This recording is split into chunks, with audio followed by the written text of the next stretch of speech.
Chapter 1. Allentown, Pennsylvania, 1880. Feeling the need for a bit of fresh air, Elizabeth Canning opened her bedroom window and drew in a deep breath, inhaling the earthy, leaf-scented fragrance that she knew, even with her eyes closed, was like no other season but autumn. When a chilling wind blew in, rustling the lace curtains and causing her to shiver, she quickly shut the window. It was too cold for the 1st of November. Did the nippy weather mean they were in for a harsh winter this year? Or would they be spared and have only a few bitterly cold days? Whatever the case, she hoped they'd have snow for Christmas. God's sparkling white crystals always added a little something extra to the beauty and atmosphere of the holiday season. Through the closed window, Elizabeth heard geese honking in the distance, no doubt making their southward journey. She could almost feel their excitement as they flew to warmer territories. It never failed, spring or fall, hearing geese high in the sky stirred a thrill deep in her soul. When a knock sounded on the door, Elizabeth turned and called, "Come in." The door opened and Elizabeth's friend, Helen Warner, entered the room. Her coal-black hair worn in a chignon at the back of her head and covered with a silver net stood in sharp contrast to Elizabeth's golden blonde hair, which she wore hanging loosely down her back today. But then Helen, who'd recently turned 20, had always been the prim and proper one, often wearing high-neck dresses with perfectly shaped bustles, like the one she wore today. Elizabeth, on the other hand, was the practical type and preferred full-skirted calico dresses, which were more comfortable when one was cleaning or working around the house. She felt rather plain next to Helen, but fortunately their friendship was based on more than the clothes they wore or their differing opinions on some things. Elizabeth's meticulous friend was outgoing and always seemed to have an air of excitement about her. Maybe Helen's confident demeanor came from being the daughter of an esteemed minister of the largest congregation in Allentown, for she had a certain charisma that glowed like a halo around her. To Elizabeth, it was most invigorating, even though she herself was more down to earth. "I thought you were going to help me clean the cabin today, but it doesn't look like you came dressed for work," Elizabeth said. "I was hoping you'd changed your mind and go shopping with me instead." When Helen took a seat on the feather bed, her long purple stockings peeked out from under the hem of her matching dress. Elizabeth's brows furrowed. "There's no time for shopping right now. If David and I are to be married on Christmas Eve, then it doesn't give us much time to get the cabin cleaned and ready for the wedding." Helen's brown eyes narrowed, causing tiny wrinkles to form across her forehead. "It's one thing to have the ceremony in the cabin, since you're only inviting family and close friends. But are you sure you want to live in that dreary little place? It's so small and far from town." "It's not that far, only a few miles." Elizabeth took a seat beside her friend. "The cabin has special meaning to me. It was the first home of my mother's parents, and soon after Grandma and Grandpa moved to Easton, Mother married Daddy, and they moved into the cabin to begin their life together. They lived there until—" Elizabeth's voice trailed off, and she blinked to hold back tears threatening to spill over. "After Mother died of pneumonia when I was 8 years old, Daddy couldn't stand to live there any longer because everything in the cabin reminded him of her." Elizabeth may have been young, but she remembered how empty and lifeless the cabin had felt once her mother was gone. "So you moved to town and lived at the Main Street boarding house, right?" Elizabeth nodded. "We stayed there until I was 10, And then when Daddy got his shoemaking business going well and married Abigail, we moved into the house he had built. She smiled and touched Helen's arm. Soon after that, I met you. So you're used to living in town now, and just because your parents and grandparents lived in the cabin doesn't mean you have to. David and I want to begin our life together there, Elizabeth sighed. Besides, he's just getting started with his carriage-making business and can't afford to have a home built for us here right now. I understand that, but can't you continue living with your father and stepmother, or even at the hotel David's grandfather owns? I suppose we could, but it wouldn't be the same as having a place of our own to call home.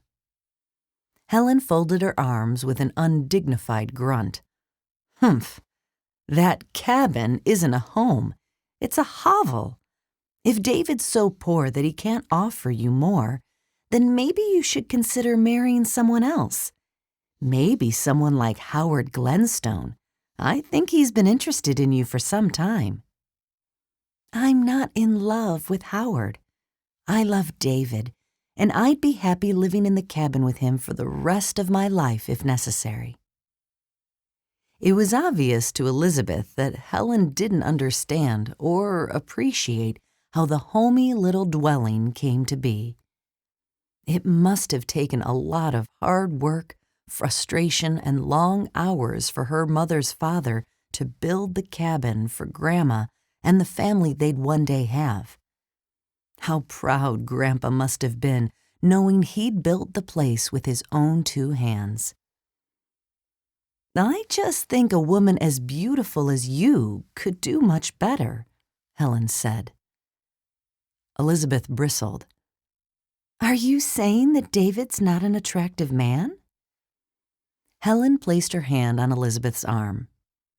I'm not saying that at all. David has very nice features, and with both of you having golden blonde hair and vivid blue eyes, you make a striking couple. She patted the sides of her hair. Of course, I'd never be attracted to anyone who had the same color hair and eyes as me. When you meet the right man and fall in love, you won't care what color his hair and eyes are, because real love isn't based on a person's looks. Elizabeth touched her chest. It's what's in the heart that counts.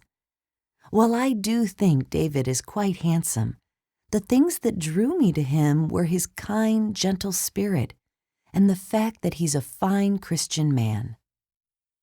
He does seem to be all that. Helen smiled at Elizabeth. I'm sure the 2 of you will have sweet, even-tempered children with beautiful blonde hair and pretty blue eyes.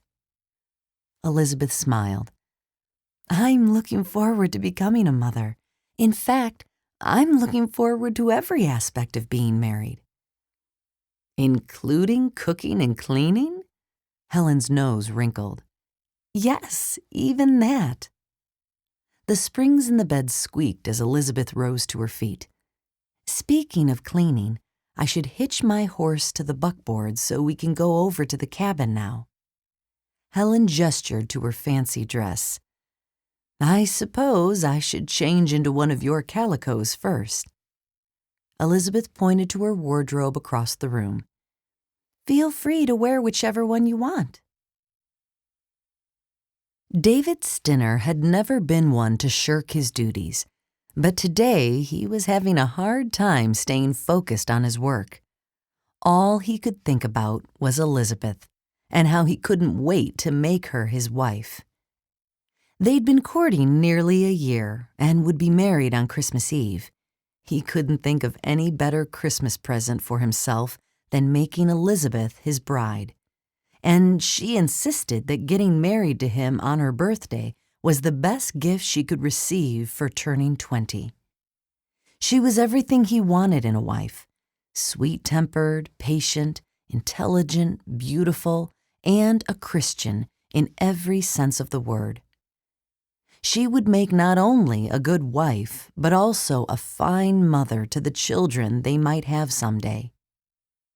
"Hey, boss, how come you've been standing there holding that piece of wood for so long?" David whirled around, surprised to see his helper, Gus Smith, standing behind him. When he'd last seen Gus, he'd been at the back of the shop, cutting a stack of wood. "I wish you wouldn't sneak up on me like that," David said, shaking his head. "I nearly dropped this piece of oak for the sideboards of Arnold Higgins' bakery wagon." Gus's bushy, dark eyebrows lifted high on his forehead. "Looked to me like you were just standing there, holding that piece of wood, and you're nowhere near the body of the bakery wagon you started yesterday." "I was taking a few minutes to think, that's all." "Thinking about your bride-to-be, I'll bet." David nodded, his face heating with embarrassment. He hated how easily he blushed. "Are you getting cold feet?" "Of course not. I was just thinking about how Elizabeth and her friend Helen are going to the cabin to do some cleaning today. I wish I could be there to help them." "Why can't you be?" David glanced across the room, noting the bakery wagon he'd been about to work on. Then there was an emerald green carriage needing a new set of wheels, a coal box buggy that was only half built, and the town coach the banker had brought in yesterday for new axles and springs. "I have too much work to do here right now. I promised to have the bakery wagon done by the end of next week, not to mention the other orders we have waiting." Some days could be a bit overwhelming, but David was grateful for the work and good relationships he'd been building with his customers. He was also humbled by their trust in the fine craftsman he was proving himself to be. "Maybe you can go over to the cabin when you're done working today," Gus suggested. "That's what I'm hoping to do." David leaned the piece of wood against the wall. Gus moved closer to David. "You still gonna live in the log cabin after you and Elizabeth are married?" David nodded. "Wouldn't you rather live at the hotel your granddaddy owns? It'd be closer to your shop and has a lot more conveniences than the cabin." "It wouldn't be our own place, and all we'd have is one small room." "That dinky old cabin ain't much bigger than a hotel room." Gus snorted like an old bull. "It's big enough for our needs, and once my business grows, I can either add on to the cabin or have a house built for us here in town." Just then, David's mother rushed into the shop, wearing no shawl around her shoulders despite the chilly day. "Come quickly, David. Your grandfather fell from a ladder, and he doesn't respond." Her hazel-colored eyes were wide with fear, and a lock of reddish-brown hair had come loose from the chignon at the back of her head. David figured she must have run all the way here. "I'll be back as soon as I can," David called to Gus. He grabbed his mother's hand, and they rushed out the door.